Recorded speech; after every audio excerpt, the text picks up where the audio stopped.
Now we start the first session. This is my pleasure to introduce my co-moderators, Professor Paisen Raibansuk from Thailand and Dr. Perfecto Kakampan from Philippines, who will introduce also talks from these countries. Unfortunately, Professor Ningli Wang could not join us so far. Maybe he will join later. So I'm happy to introduce Chinese colleagues.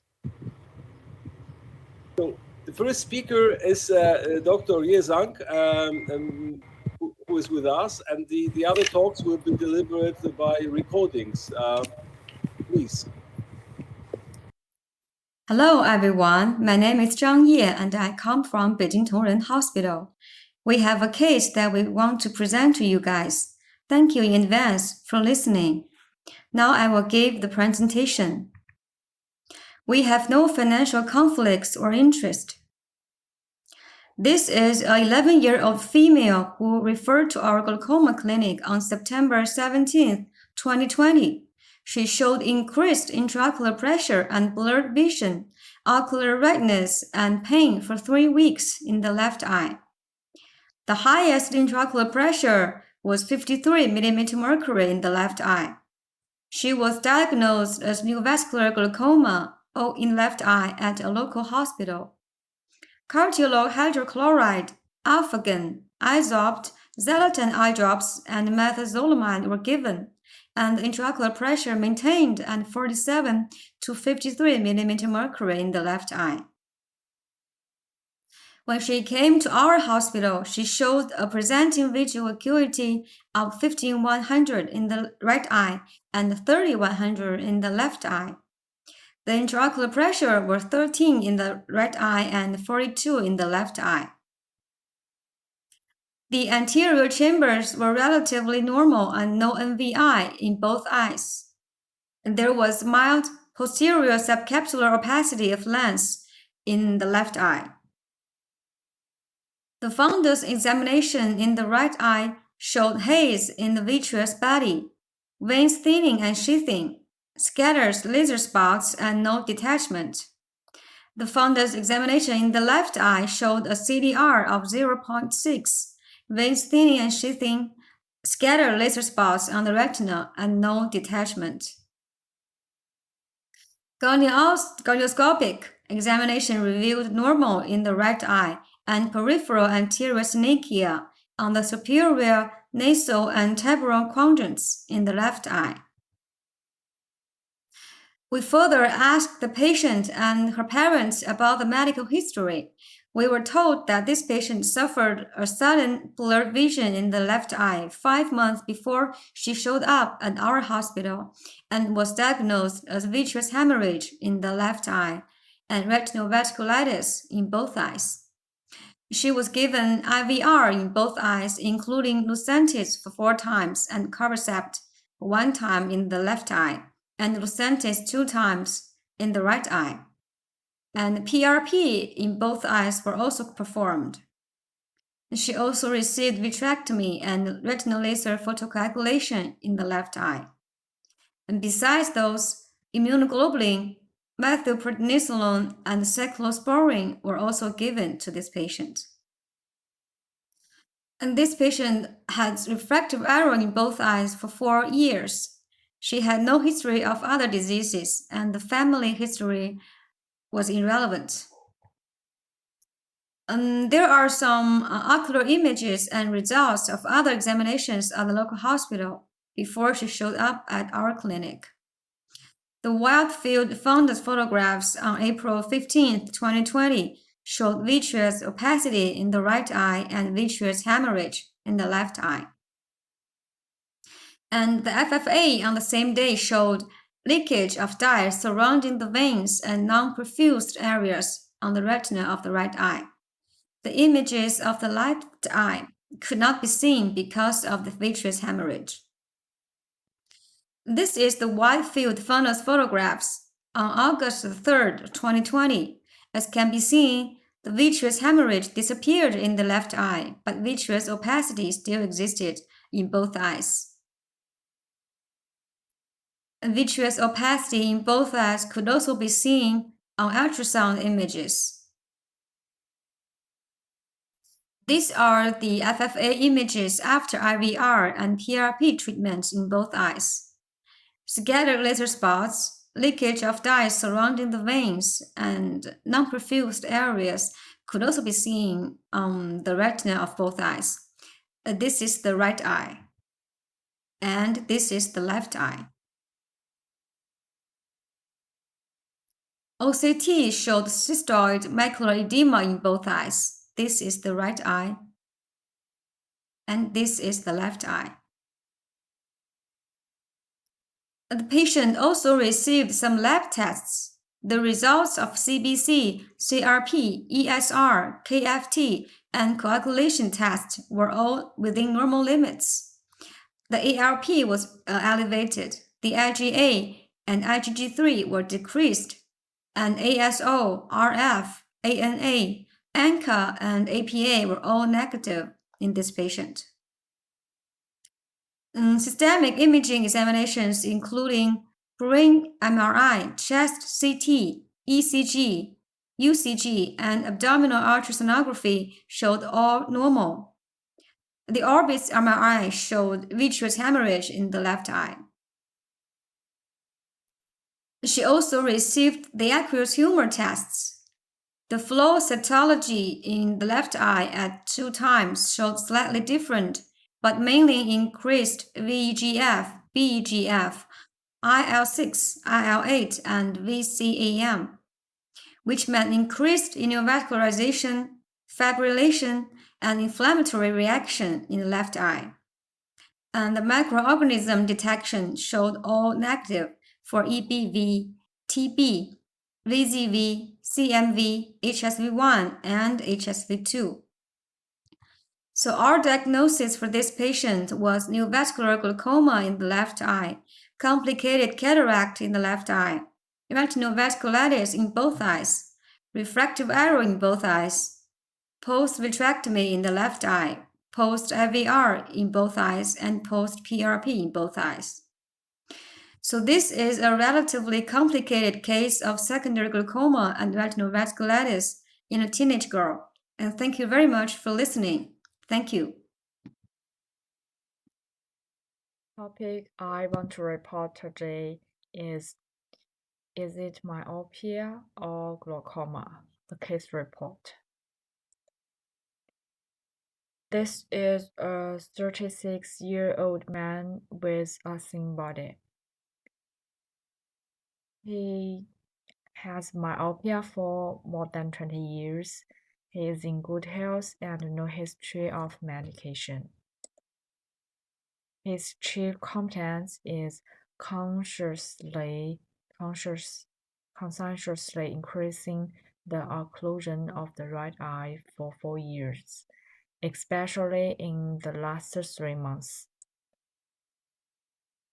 4 years ago, he visited the doctor due to occlusion of vision in the right eye and diagnosis as NTG.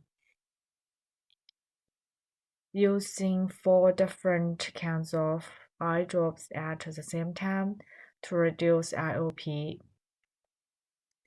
After treatment, his 24-hour IOP remained between 20 to 70.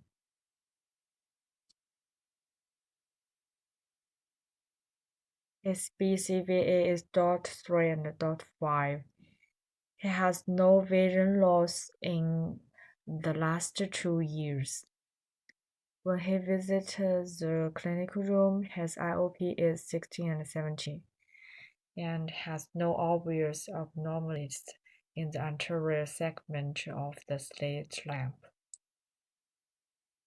This is his fundus photography, and we cannot see the typical glaucoma optic disc changes in it.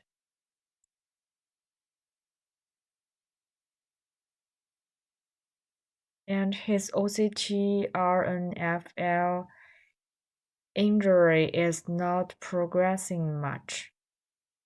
This is right eyes. This is left eyes.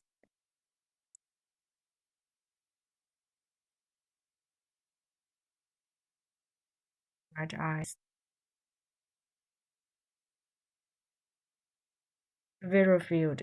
His 22 strategies VF examinations indicate that the progressing was very slow, which was not in line with his main complaint. He is difficult in reading. The difference is that the visual field inspection in Chen 2 strategy indicates that a faster progress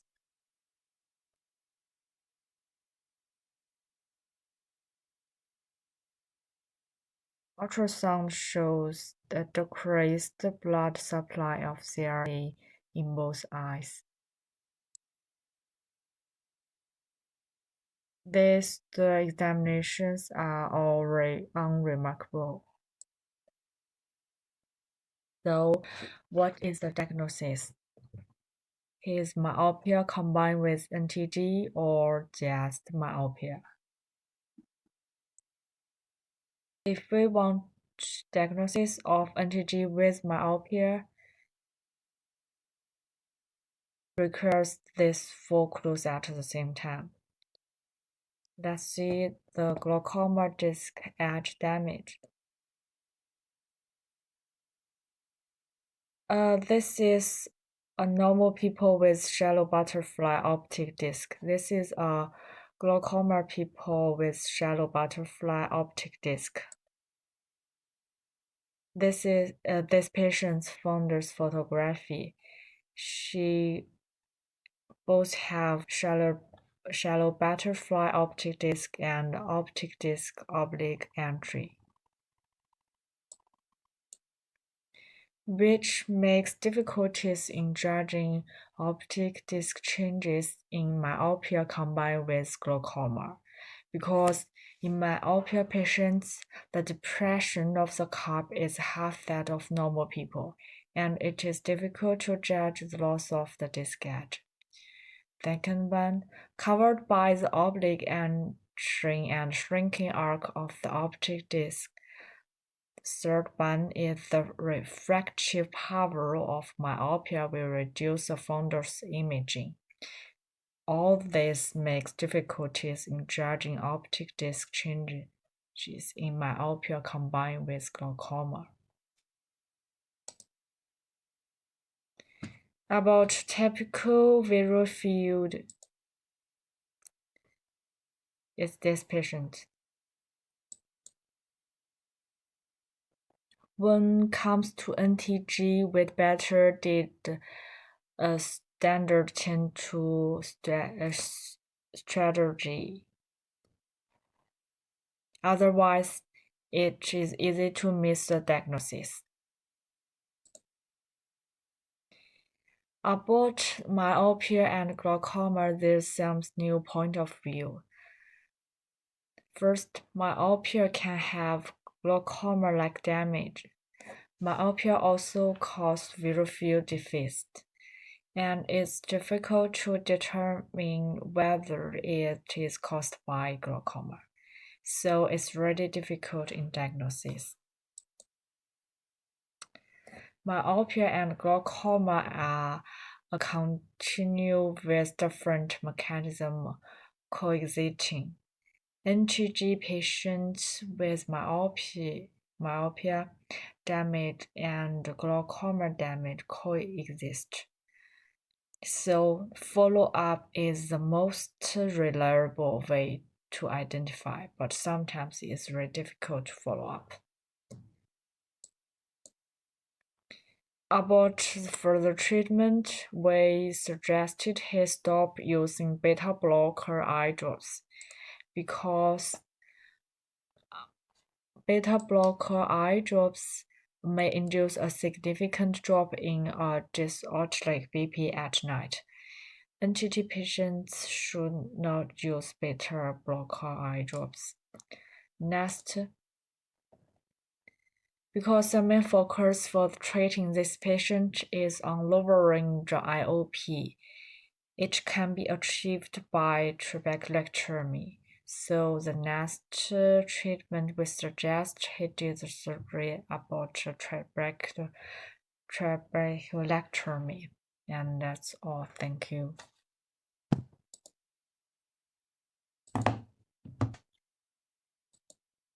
Dear distinguished professors and colleagues, thanks for your attention.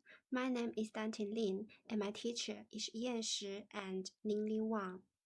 My case report is about Vitreous Body, a possible pathogenic factor for angle-closure glaucoma. Recently, the standard of care for primary angle-closure disease is laser peripheral iridotomy to open the drainage pathway and medical management with eye drops to reduce intraocular pressure. If the disease remains uncontrolled, surgery, often trabeculectomy, is indicated, which is associated with potentially serious complications. And nowadays, clear lens extraction was considered as an option for first-line treatment. However, previous studies have shown that younger ACG patients developed malignant glaucoma more frequently than older patients after trabeculectomy. And it also should be noted that performing intraocular pressure on an inflamed eye with prolonged high intraocular pressure and corneal edema poses a high risk of surgical failure and complication. So, is there any other better treatment to control the disease? Here, we present a case corresponded to a 29-year-old female who was diagnosed with ARB with BAST1 gene mutation. Before came to Tongren Hospital, she had undergone LPI in the left eye, while IOP is still out of control in both eyes, and she is at middle and late stage of glaucoma. UBM demonstrated almost 360 degrees across the anterior chamber angle in both eyes. SDO-CT showing the retinal schisis and ASO-CT shows shallow anterior chamber in both eyes. Then we performed a low-dose transscleral cyclophotocoagulation for both eyes. During the following 2 weeks, the IOP decreased to 10 mm of mercury in both eyes without topical glaucoma medication, and accompanied with IOP control, the anterior chamber shows deepening than before, the angle is more widened. SDO-CT shows that retinal schisis resolved consequently in the following 2 weeks. Previous studies suggested that transscleral cyclophotocoagulation induced the ciliary process and damage and causing the reduction of aqueous production and relieve ciliary ring block, finally decreased the IOP. While it seems that all problems were well solved after the TCP in this case, including the retinal schisis. And UBM shows that the lace spot path planar away from the ciliary process. So, is there any other underlying mechanisms between the TCP and IOP? In 2003, Professor quickly proposed that in malignant glaucoma, it is poor vitreous outflow conductivity prevent aqueous outflow. Finally, increase the pressure in the posterior segment and high intraocular pressure. Neckert found that the difference between the vitreous and anterior IOP is around 5 mm of mercury. Pressure in vitreous is always higher than anterior chamber. Professor Kaufman proposed that during the accommodation, the ciliary muscle contracts and moves forward and inward, pulling the intermediate vitreous zonier and the peripheral vitreous forward. In this case, ASO-CT shows the dense anterior vitreous haze exists behind the lens in both eyes and becomes more dense with pilocarpine. While it becomes sparsely distributed and Berger's space increase after TCP, we assume that TCP can lead to vitreous liquefaction and release the pressure inside the vitreous, then enlarge the Berger space. Also, during the accommodation, the central visuals move backward. Inversely, the central visuals move forward and pull the internal limiting membrane forward, and it is possible that the tension between the vitreous and the ILM is decreased when vitreous is liquefied, and leads to the resolution of retinal schisis in this case.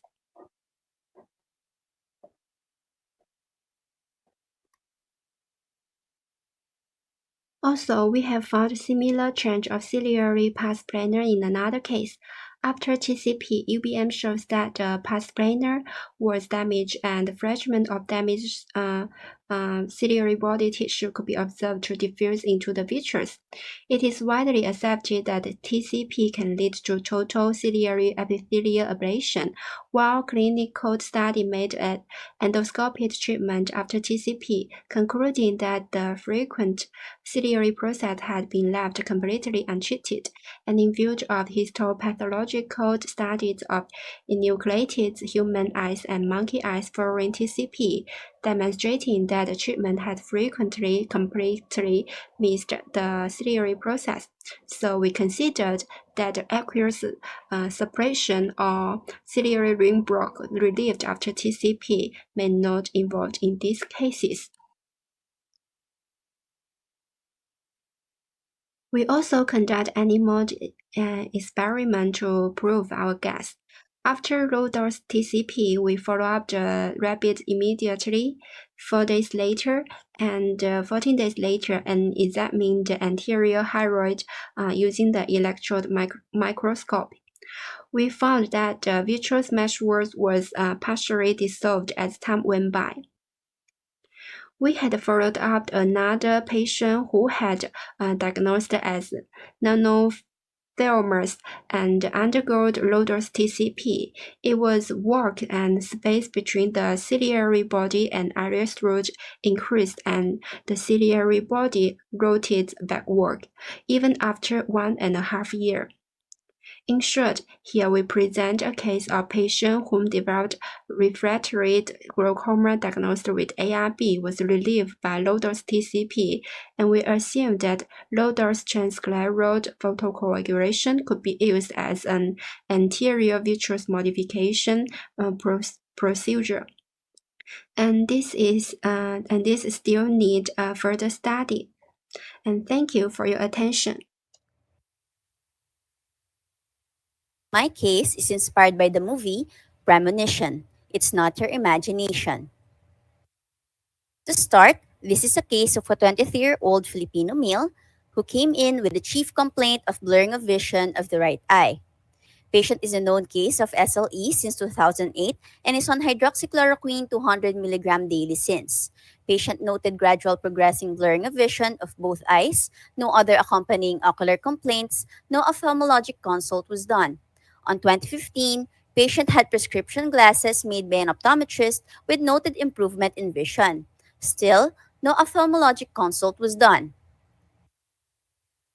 On December 2019, patient noted sudden dimming of vision on the right eye, which was accompanied by floaters.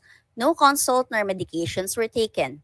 A week after, patient consulted at the OPD, where an examination of the right eye showed the best corrected visual acuity of 2200, scotoma, ghost vessels, and dot blot hemorrhages on dilated fundus examination. The left eye had a BCVA of 2020 with other findings unremarkable. The review of systems was generally unremarkable. Patient had primary complex, bronchial asthma, underwent renal biopsy, blood transfusion, and is currently taking prednisone and hydroxychloroquine.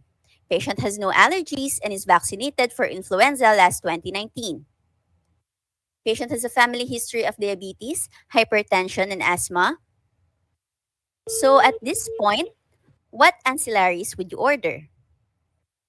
The patient was requested to undergo OCT macula, fluorescein angiography, and perimetry 10-2 of both eyes for further evaluation, and followed up on January 11, 2020 with results of the requested procedures, which will be shown later.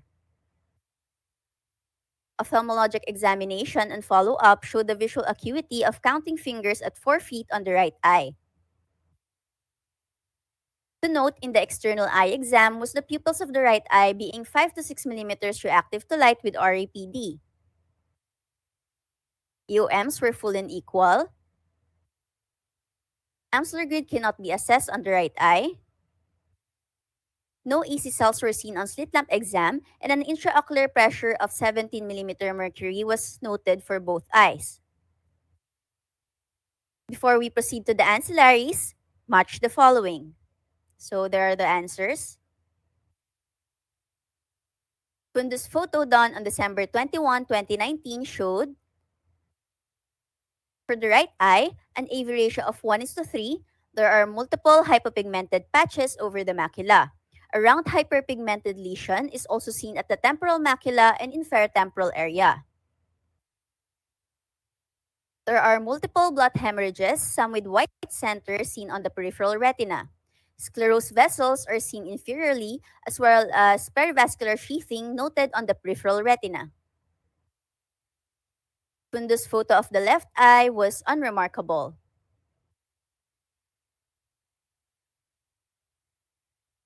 Fluorescein angiography of the right eye. First angiographic photo of the right, taken at 23 seconds, shows laminar flow still present. There are large areas of capillary non-perfusion noted at the temporal macula and superior and inferior retina. There are areas of block fluorescence corresponding to the lesions seen on the fundus photo. Late phase shows multiple focal leakages over the macula and mid-peripheral retina. Fluorescein angiography of the left eye. First angiographic photo of the left eye taken at 42 seconds shows complete filling of the retinal vessels. There is an area of capillary non-perfusion noted on the inferior retina. OCT was signed out as cystoid macular edema with pigment epithelial detachment and subretinal fluid right eye and extrafoveal thinning left eye. Perimetry 24-2 for both eyes showed a cluster of points with significant decrease in sensitivity over the inferotemporal area of the visual field, most likely due to the retinal ischemic damage seen on FA. So, what would you do next? Patient was presented to the retina specialist and was advised to undergo panretinal photocoagulation and intravitreal anti-VEGF injection of the right eye for 3 monthly doses. However, patient was lost to follow-up because he had an episode of seizure and was subsequently admitted under the Service of Internal Medicine and was diagnosed as subacute cranial infarct, probably secondary to hypercoagulable state, SLE in flare, to consider TB lymphadenitis, to consider immunocompromised state. During the course of the hospital stay, there was noted progression of dim vision of the right eye with the visual acuity now at counting fingers at 2 feet. Patient was seen by the retina service who noted ghost vessels and macular ischemia on the right eye and ghost vessels on the periphery on the left eye. To save the left eye with areas of non-perfusion, indirect laser was advised. However, due to financial constraints, procedures requested by other services were prioritized. Patient was discharged with the same plans from office standpoint. Interval history showed progression of dim vision of the right eye. So, SLE retinopathy is one of the most common vision-threatening complications of systemic lupus erythematosus. A case report done locally by Cruz et al. Stated that SLE retinopathy is a microangiopathic disease with small vessel occlusion resulting in multiple infarctions of the retinal nerve fiber layer. Fill in the blanks. So, in a study by Ushiyama et al., they found that occlusive lesions or vasculitis might cause similar damage in the CNS and retinal tissue, therefore concluding that retinopathy in SLE patients was found to be associated with renal dysfunction and CNS lupus. Antiphospholipid antibody is thrombogenic and is associated with CNS and ocular vaso-occlusive events. According to Montehermoso et al., 77% of patients with SLE and retinal involvement had positive antiphospholipid antibody titers, whereas only 29% of SLE patients without retinal disease had positive titers. So, what is the treatment for lupus retinopathy? As a general practice, lupus retinopathy is treated by control of systemic SLE with systemic corticosteroids and immunosuppression. Even with improved appearance of retinopathy after systemic treatment of SLE, visual recovery is seldom, which may be attributed to the presence of retinal ischemia. Before we go to the conclusion, what would be your diagnosis? Given the history and results of diagnostics and ophthalmologic examination, this patient was diagnosed with an occlusive retinal vasculitis secondary to SLE retinopathy, thus the title of my interesting case. To conclude, occlusive retinal vasculitis is a rare manifestation of SLE retinopathy. Once it develops, it is important to screen for the presence of active systemic disease. Several irreversible complications ranging from vision loss to death may ensue if this is left unevaluated and untreated. Systemic control of SLE is crucial in the management of SLE retinopathy. Visual recovery is infrequent, and prevention of further vascular events is the target of therapy. Thank you. Hi, I'm Dr. Edmund Ray Chua, a first-year ophthalmology resident from Manila Doctors Hospital, and I will be discussing the fault in her eye. AL is a 4-month-old female Filipino, brought to us due to enlarging right eye. When patient was 2 weeks old, parents noted to a white spot on the right eye and no consult was done. At 1 month of age, white spot is still present but now associated with enlarging cornea and tearing. Patient was brought to a private ophthalmologist and was diagnosed to have congenital cataract and glaucoma. At 4 months of age, patient was brought to our institution for management and further evaluation. Birth history, family history, and review of systems were unremarkable. Bilateral preauricular skin tags were noted. Visual acuity showed absence of blinking to bright light on the right eye. Cornea noted to be enlarged, approximately 10 by 11 mm, hazy with tearing. Pupil on the right is around 2 mm, non-dilating and correctopic. Full EOMs done using Dahl's eye maneuver and IOP via Tonapen was elevated at 58 for the right and 22 on the left. A grade 2 corneal haze with iridocorneal touch 360 degrees and iris atrophy at the inferior was noted. Pupil is correctopic with whitish lens opacity. No view of the posterior pole on the right. Ultrasound 3D showed a phakic eye with posterior vitreous detachment. Ultrasound biomicroscopy showed iridocorneal touch as pointed by the white arrowhead and posterior synechia pointed by the blue arrowhead. So these are the salient features of our patient. So question, what do you call the enlarging eyeball due to the increase in IOP in infants? Yes, correct. The answer is A. Ocular congenital disorders are often accompanied by incomplete development of the trabecular meshwork and Schlemm's canal, leading to increased outflow resistance and eventually increase in IOP.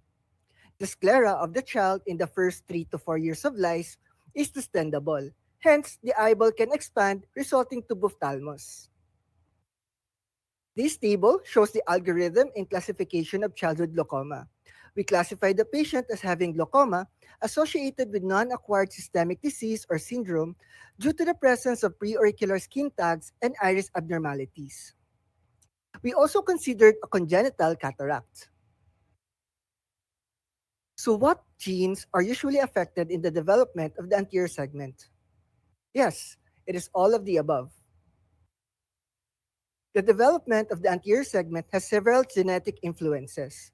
This table summarizes the genetics of anterior segment dysgenesis. Transcription factors like homeobox genes are important in this process since they act as master control genes. Three of these genes are involved in iridocorneal anomalies: the PAX6, the PITX2, and the FOXC1 genes. So ASD is a general term that encompasses several congenital entities. Using the STUMPed acronym, differentials for congenital and neonatal opacities are summarized. Recently, a new classification has been introduced, which is called the novel classification. We will be focusing on the secondary corneal disease since at birth corneal opacity was not appreciated. Hence, we can focus our differentials in this table. I further narrowed down the differentials into Peters anomaly type 1 and type 2, iridocorneal endothelial syndromes, and Axenfeld-Rieger syndrome. We ruled out Peters anomaly due to the absence of a central glaucoma and keratolenticular adhesions. With the patient's age, we ruled out ICE syndrome. This leaves us with Axenfeld-Rieger syndrome as our primary working diagnosis. Axenfeld-Rieger syndrome is a rare eye disorder with autosomal dominant inheritance and can display a characteristic spectrum of ocular anomalies and systemic features. So which of the following are ocular signs of Axenfeld-Rieger syndrome? Is it A, posterior embryotoxin, B, iris hypoplasia, C, high iris insertion, or D, all of the above? Ocular associations include posterior embryotoxin, iris correctopia, and some degree of iris atrophy. The complete absence of posterior embryotoxin, however, in the presence of congenital corneal opacification and classic ARS systemic signs, means that this may be a variation in phenotype. So testing for PITX2 and FOXC1 are warranted. So question, what are the surgical options for increased IOP in children? Correct, it is all of the above. So the goal of treatment is directed at the presenting complication, which is the increase in IOP. Surgery is the first line of treatment for infantile glaucoma. Surgical options include goniotomy, trabeculotomy, trabeculectomy, and glaucoma drainage devices. Take note that lifelong monitoring of patients is essential as glaucoma may appear beyond adulthood. Pupilloplasty was also considered for this patient to decrease the obstruction to the visual axis. Patient underwent surgery last September 25, 2020, and during the surgery, IOP was taken immediately after induction, which showed an elevated IOP on the right at 26. Cornea was enlarged at 14 by 15 millimeter.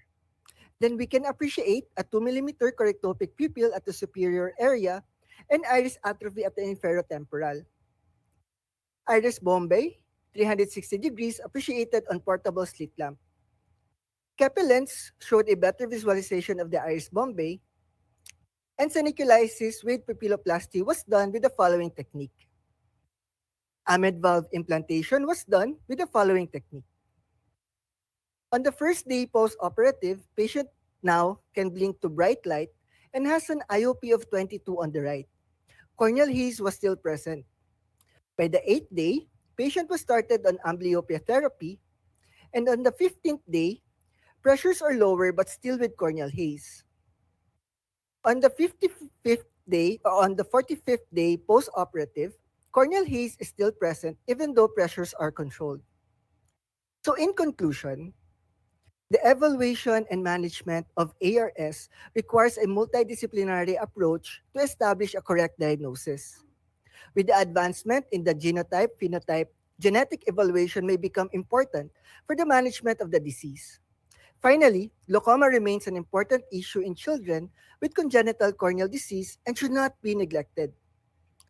For the final diagnosis, infantile glaucoma secondary to Axenfeld-Rieger syndrome, status post seniculitis with pupilloplasty, status post amide valve implantation right eye, and with that, Jen Kuyan Barzdo, thank you and salamat.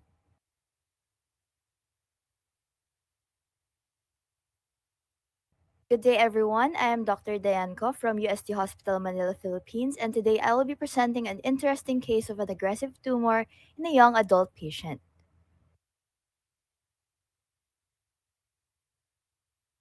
This is a case of a 22-year-old Filipino female with no known comorbidities and unremarkable past medical history who consulted due to periorbital pain on the left eye.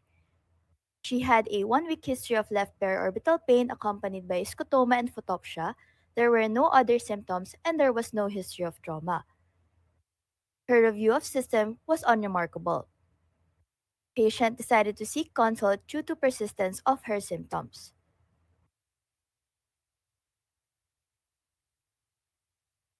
Ophtha exam showed best corrected visual acuity of 20/20 both eyes, a superior scotoma on the left eye. External eye examination was generally unremarkable.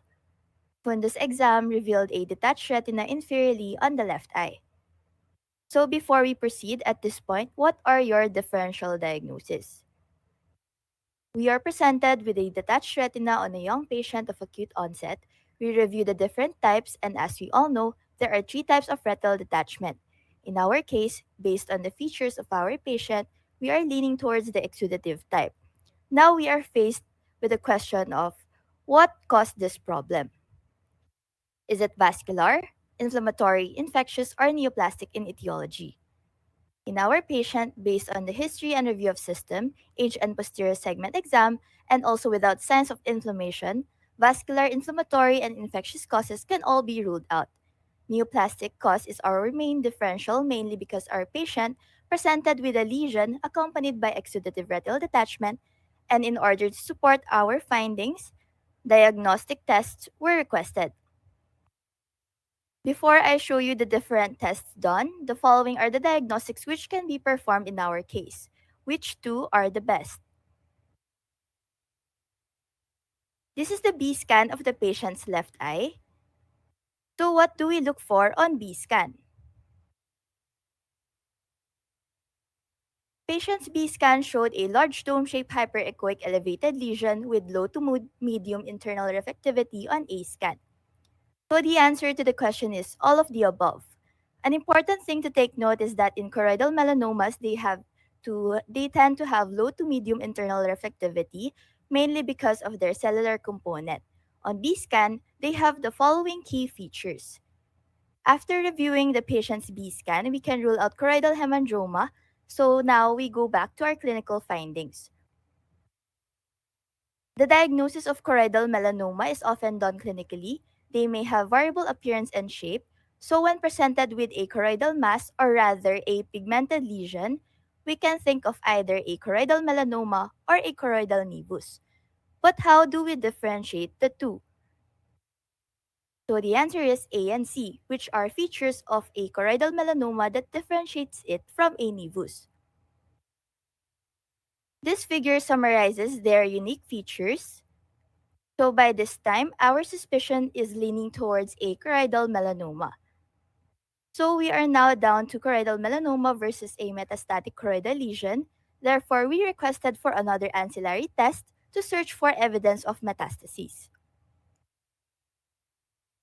PET-CT revealed an enhancing intraocular nodule with low-grade FTG uptake in the inferomedial retina, with no evidence of distant metastases. This was signed out as non-hypermetabolic left intraocular nodule, probably benign. Again, going back to our first question, the answer is A and D. In our case, B scan and CT scan were requested. So this leads us to my next question. Why is requesting for a PET-CT scan important? So the answer is all of the above. However, as a limitation, only a few patients with choroidal melanoma showed positive tumor uptake on PET-CT scan, thus showing possible limitation in accurately diagnosing primary intraocular tumors. There have been cases where malignant tumor failed to show a positive uptake but turned out to be malignant on biopsy. Their findings are similar to our patient who also showed a large tumor with poor metabolic activity and uptake, thus leaning towards a benign tumor, conflicting with our clinical findings of a malignancy. So I would just like to share this quote in relation to our case. There are moments in our lives when we find ourselves at a crossroads. The choices that we make in those moments can define the rest of our days. So this mirrors the dilemma in this case. We are on a crossroads on whether to take the benign path or the malignant path. Nevertheless, the importance of clinical diagnosis is emphasized by the COM study, with indirect ophthalmoscopy having found to yield 99.5% accuracy rate. So now that we have established our diagnosis, what are the available treatment options? Based on the COM study again, tumor size correlates with prognosis.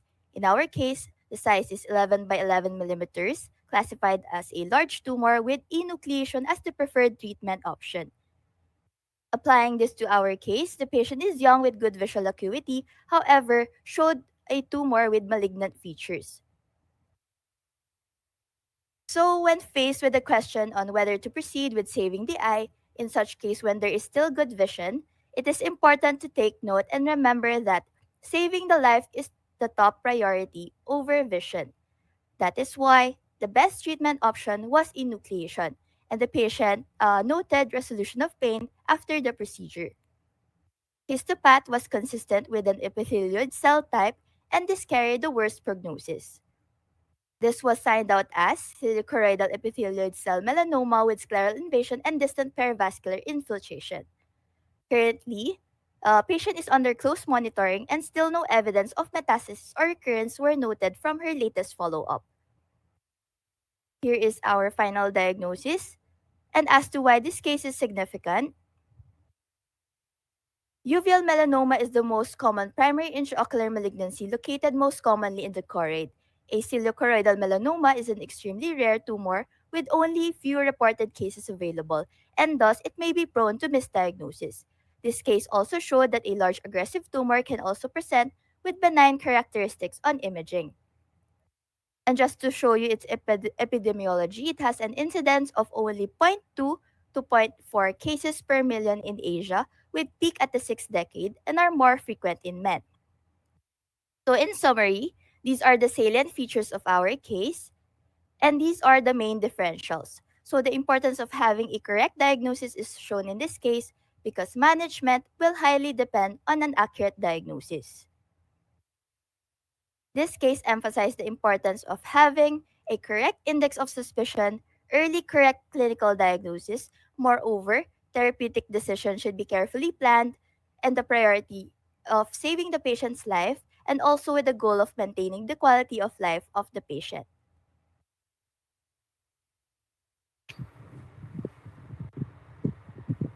Thank you and have a great day, everyone.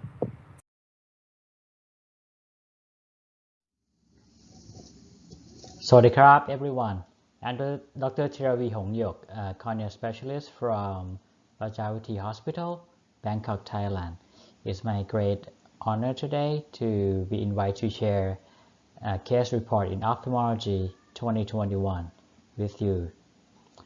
Today I would like to share a case of a typical sclerosis with optic disc swelling in a young Thai soldier. I have no financial interest to disclose.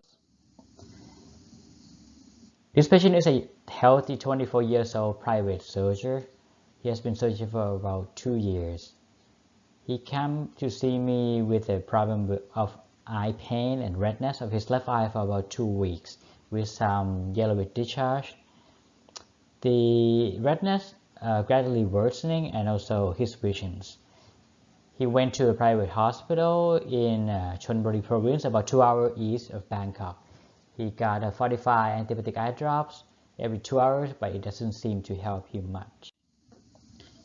He has history of low myopia and used autochromatology lens for about 2 years because of his occupations. About 2 months ago, unluckily, he developed bacterial corneal ulcer but was treated successfully with topical antibiotic eye drops in Chonburi province. But they also healed nicely, but it left him with paracentral corneal scar. Otherwise, he is healthy and deny history of eye trauma or surgery. His right eye seemed to be quite normal, but the left eye, his vision dropped with the pinhole dropped to about 20/63. RPD is positive, and eye movement is full. You can see the area of the redness, localized redness in the nasal part of his eye with some cells in inferior chamber. With a closer look at the slit lamp, you can see the area also have the conjunctival epithelial defect. You can see from the staining here. This is the paracentral corneal scar from the previous ortho-K corneal ulcer. Optic disc, left eye is swelling. You can also see the swelling from the OCT that retinal nerve fiber layer thickness also thickening.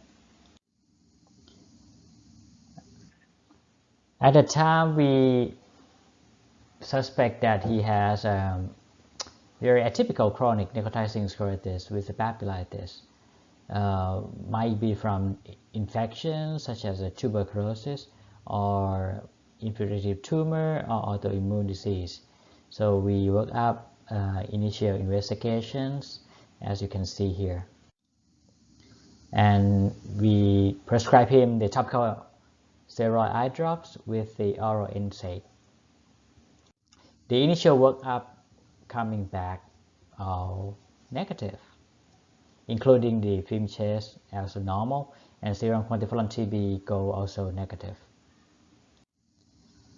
His clinical is not quite improved. His vision still blur and positive IPD, the pain still there and redness still there, even though the congenital epithelial defect is slightly decreasing. We decided to go for incisional biopsy to stain for the gram stain culture, pathology, and PCR for TB. And we stopped the dexamethasone eye drops and prescribed him topical moxifloxacin. The pathology result coming back with fibrous tissue with negative granuloma and malignancy. The very helpful result is Arabic culture. It's positive for Burkholderia pseudomallii. So we admit him, and because Burkholderia can has many report that affect the orbit, so we decided to do a CT orbit and consult an infectious disease specialist for proper workup and treatment. They did a hemoculture and urine culture, but luckily he doesn't have any septicemia. The CT orbit show enhancing infiltrative lesions with the pressure effect on the globe, as you can see here.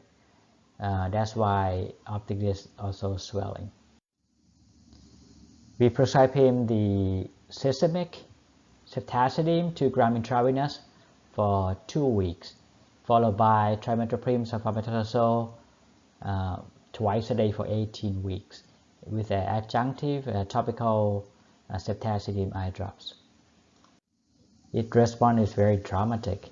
He get better very, very fast, and as you can see in the pictures, and his vision returned to 20/20. You can also see the optic nerve, retinal nerve fiber layer decrease in thickness over time, but some area, especially in the inferior optic nerve, there are also some partial optic disc atrophy.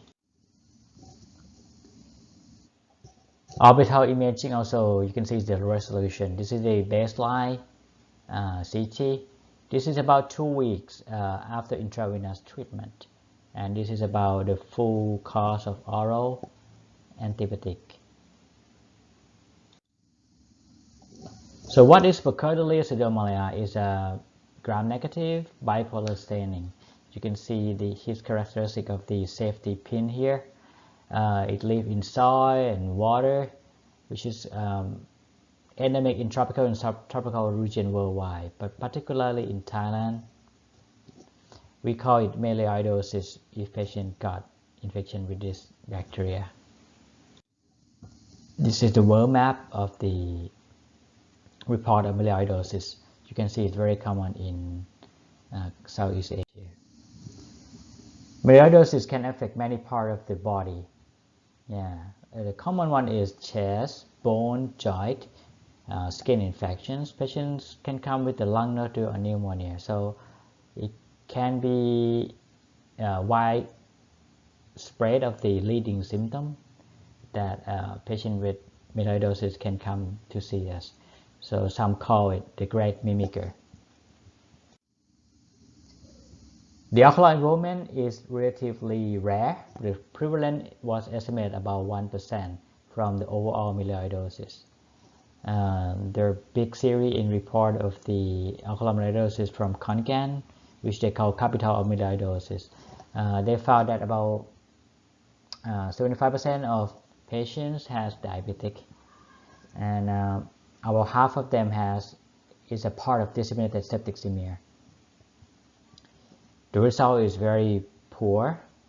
73% of patients end up with blindness despite surgical interventions. Patients usually present with orbital cellulitis followed by endophthalmitis, preseptal cellulitis, panophthalmitis, and some can come with a panuveitis. So I present to you today a rare cause of the scleritis and papillitis in healthy young Thai patients, which is I didn't see the report before of the ocular myelioidosis that present like this. The prompt incisional biopsy for microbiological workup can be very helpful if the scleritis doesn't improve after treatment. Intravenous ceftazidime followed by oral cotrimoxazole can lead to successful treatment with good visual outcome, and this patient vision return to 20/20. Thank you very much for your kind attention.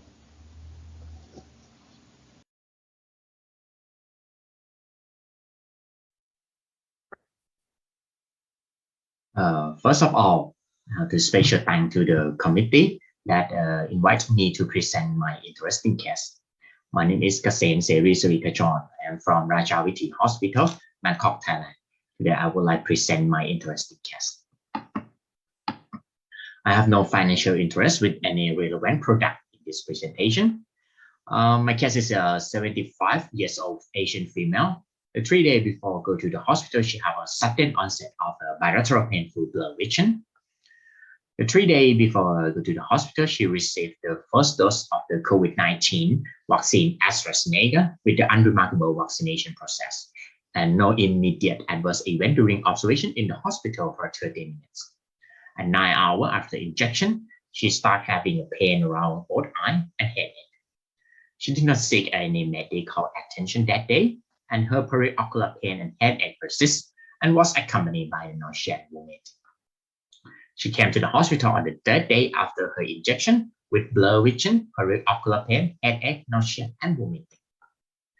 She have multiple underlying disease, the atrial fibrillation, hypertension, dyslipidemia.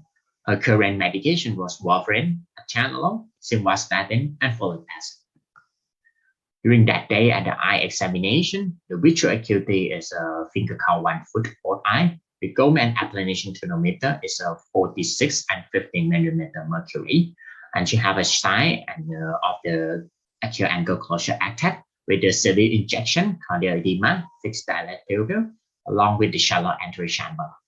At that time, we cannot perform the posterior segment examination, but the B scan is unremarkable. We are diagnosed with the bilateral acute angle closure crisis at that moment. For the management, we prescribe the oral glycerin, acetazolamide, and the topical anti-glaucoma drop, along with the topical steroid for the both eye. For the further information, she said she drank around 15 glasses of water in the morning of the COVID-19 vaccination. She reported with the frequent urination after vaccination. She lost her appetite because she felt sick and nauseous.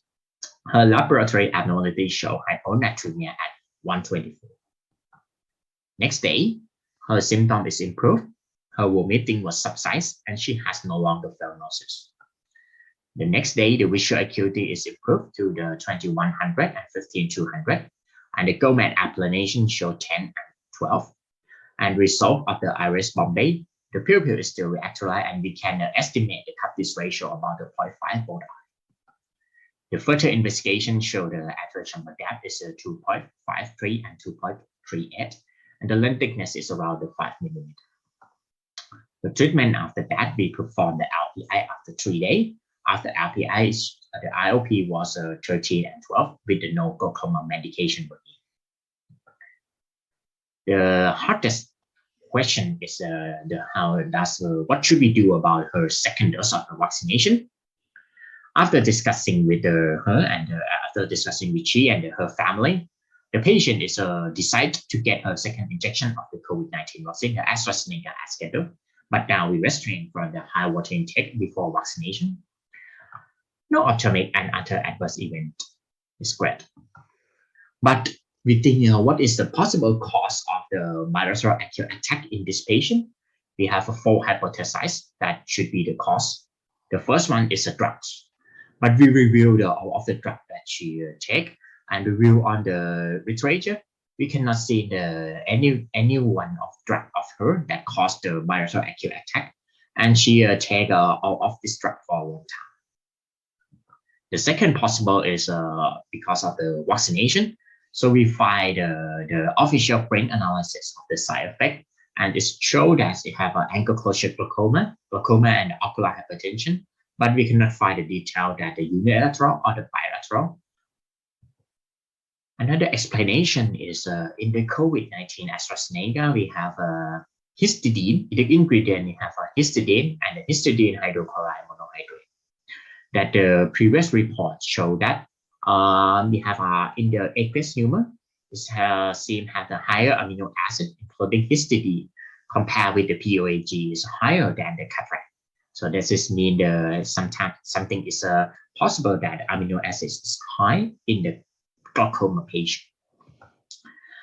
Other mechanism should be a position because of the prone position ventilation for the COVID pneumonia is make a bilateral acute angle closure act. The prone position test has been used by the ophthalmologist as a provocative test for the angle closure because it's increased the IOP during the test by the relative pupillary block or the blockage of the anterior chamber angle caused by a forward shift of the lens iris diaphragm. Another mechanism that may be possible is a high water intake because they have a numerous study report the increased IOP after water deprivation test, but this is no significant difference between POAG and PACG, and no previous report of the development of the bilateral AACG after high water intake. The mechanism of the increased IOP is currently is hypothetical. Some suggest that the IOP increase is associated with the influx of the fluid that cause increase in corridor perfusion and volume. And it's shown by the OCT swab OCT. It's found that increased the 5.7 in the peripapillary corridor thickness and 4.3 in the macular corridor thickness after water intake by the healthy participants. The water intake may also be associated with increase in the blood pressure and peripheral vascular resistance. Its change in hemodynamic and may be associated with increase in episcleral venous pressure, which lead to decreased alpha facility. How about the water intake? That should be reduced the vaccine side effect. There is no evidence that drinking extra water can help to minimize the side effect of the COVID-19 vaccine. And extreme dehydration could suppress the immune system, making it harder for cells and delay the production of the antibodies. But drinking water too much is also a health risk. It's causing the sodium level to drop, making hyponatremia that leading to the headache, fatigue, seizure, and even death.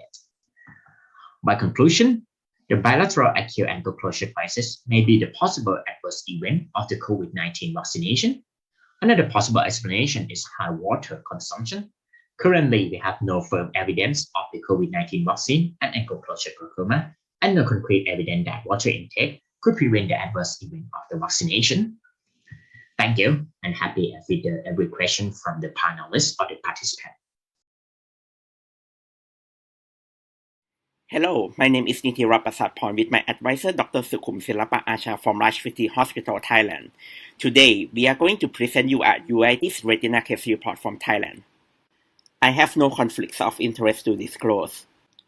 This is a 54-year-old Thai male with 1 month's history of painless blurry vision and increased photos in the left eye. Refer for suspicious CMV retinitis in the left eye. He had a HIV infection with a CD4 level of 110 cells per cubic millimeter, and his right eye was blinded from traumatic optic neuropathy. There is no pertinent medical history on review of systems. He never undergoes eye surgery. He was taking a daily oral medication for HIV and a prophylactic dose of Bactrim.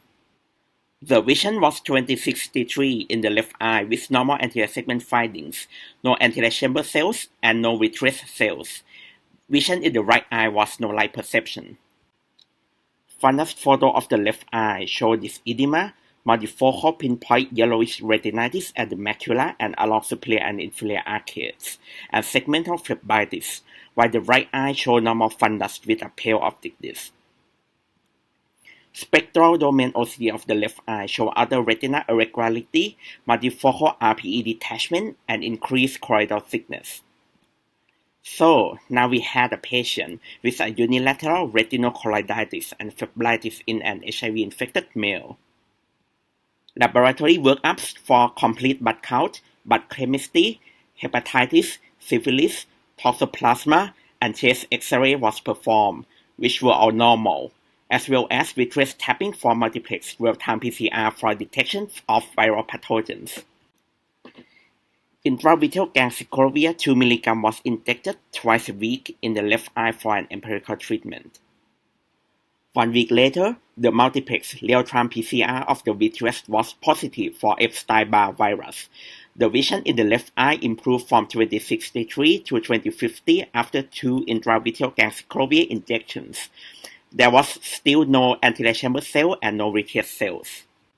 Fundus photo of the left eye show improved retinochoroiditis lesions at the posterior pole, stable segmental phlebitis, and new inferior and superior multifocal subretinal lesions as shown. Spectral domain OCT show decreased multifocal pigment epithelial detachment. While field fluorescein angiography of the left eye show early multifocal discrete hyperfluorescence at the retinochoroiditis lesions. Hyperfluorescence of the retinochoroiditis lesions increased with time, and leakage from the optic disc and retinal veins were also noted. Staining of some retinochoroiditis lesions was seen. There was no peripheral capillary dropouts or leakage.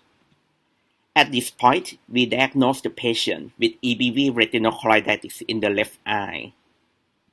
We admitted the patient for 14 days of intravenous gangsyclovir and intravitreal gangsyclovir twice a week. His vision improved from 2050 to 2025 after 14 days admission. Repeat vitreous tapping in the left eye for multiplex real-time PCR was still positive for EBV. Despite the treatment with gangsyclovir, progressive enlargement of lesion was noted, so we decided to start prednisolone 1 mg per kilo per day and continue with intravitreal gangsyclovir twice a week injection. Surprisingly, lesions progressively enlarged despite treatment with prednisolone and gangsyclovir, and the vision became slightly worse. However, we continued such treatment. After that, new lesions developed despite 4 weeks treatment of prednisolone and continuous injections of gangsyclovir. We decided to stop prednisolone at this point. Ultraviolet field fluorescein angiography of the left eye showed early multifocal discrete hyperfluorescence at the retinochoroiditis lesions. Hyperfluorescence increased with time, and leakage of the optic disc and retinal veins were also noted, like the previous FFA. Staining of some retinochoroiditis lesions was seen as well. There was no significant peripheral capillary dropouts or leakage. Right now, we started to think of the musculators, such as primary vitreoretinal lymphoma of the left eye. We decided to perform a pars-plana vitrectomy with vitreous biopsy in the left eye. Retinal biopsy was not conducted due to his good visual acuity. Intraoperatively, we found multiple yellowish subretinal exudates. A localized RID with small retinal break located at supratemporal aspect was reviewed and treated with indolaser. Vitreous cytology shows sparse lymphocytic cells with no evidence of lymphoma, and vitreous multiplex real-time PCR was again positive for EBV. We plan for intravitreal methotrexate 0.4 mg weekly as a therapeutic trial after completion of 10 doses of intravitreal ganciclovir. The first dose of methotrexate injection was given 1 day after the surgery. 3 days after the first dose of intravitreal methotrexate, inferior lesions started to dry up. We continue with weekly intravitreal methotrexate. After 2 doses of intravitreal methotrexate, all lesions started to dry up. The vision was near normal in the left eye. Possible new lesion was noted at the nasal side after the third injection of methotrexate, while other lesions improved. We decided to continue with weekly methotrexate. Nasal lesions started to dry up after 5 doses of intravitreal methotrexate. We continue weekly injection. A total of 8 injections was given. In summary, a total of 8 doses of intravitreal methotrexate was injected in the left eye, resulting in the total regression of all lesions. In addition, MRI brain with gadolinium was normal. The final diagnosis for this patient was presumed primary vitreoretinal lymphoma in the left eye from a therapeutic diagnosis by methotrexate, which coexisted with EBV infection. There were several case reports with similar clinical course as our patient.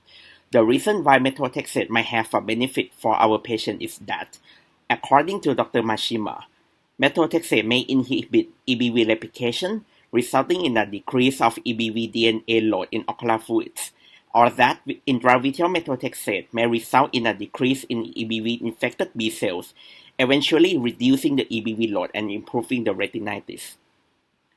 Compare with the 2 other case reports with different initial presentations. Multiplex PCR all show positive for EBV. Dr. Baer's patients show high possibility of monoclonal B-cell proliferation on vitreous flow cytometry, while other patients were negative for vitreoretinal lymphoma. All patients were treated with intravitreal methotrexate once or twice a week, ranging from 1 to 15 injections, which all resulted in resolution of the disease. We here gave the final diagnosis of EBV-associated presumed primary vitreoretinal lymphoma to our patient. Thank you for your attention. So these are 3 interesting cases from Thailand. I think they are quite interesting. On behalf of the staff, attending staff at Rajavithi Hospital, College of Medicine, Rang Sit University, Bangkok, Thailand, I would like to thank Professor Andres very much for inviting us, for giving us the opportunity to present here in this wonderful symposium. Well, Andres, do you have any questions for the 3 cases?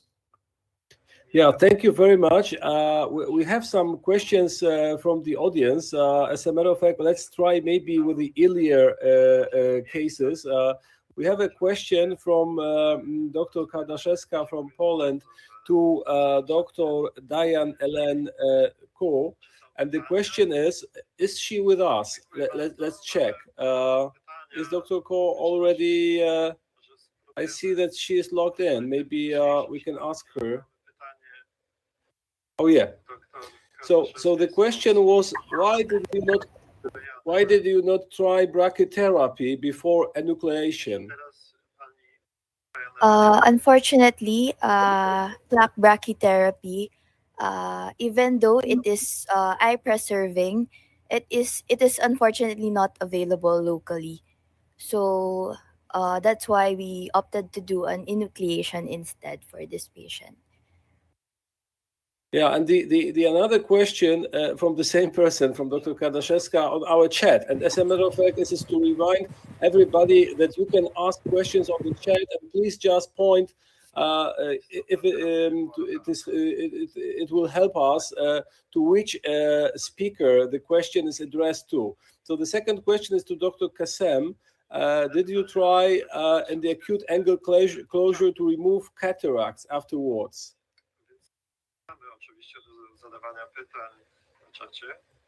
Dr. Kasem? Well, Dr. Kasem is not here, but I may be able to answer this question. Well, since this patient may have acute angle closure after COVID-19 vaccination, so she may not have dense cataract before. So we may not try cataract surgery in this case because we think it may be related to vaccination. But I think, well, it's a good idea to do cataract surgery after, acute cataract, after acute angle close.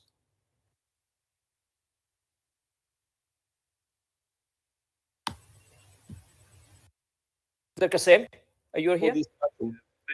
Yes, I'm here. Yeah, there's a question for you. I answered a little bit of that. That's a question that asking you if you want to try cataract surgery after acute angle close in this case. Yes, maybe I will try the cataract surgery, but at this moment the patient was relieved from the pupillary block, and we take the appointment for the cataract surgery for her. Okay.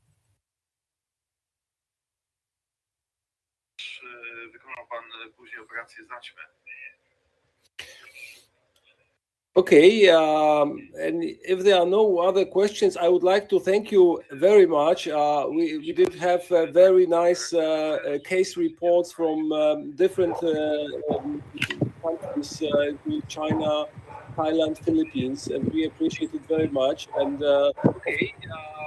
I think that it was also a great chance for young ophthalmologists to make presentations internationally and to collect their own experience in that.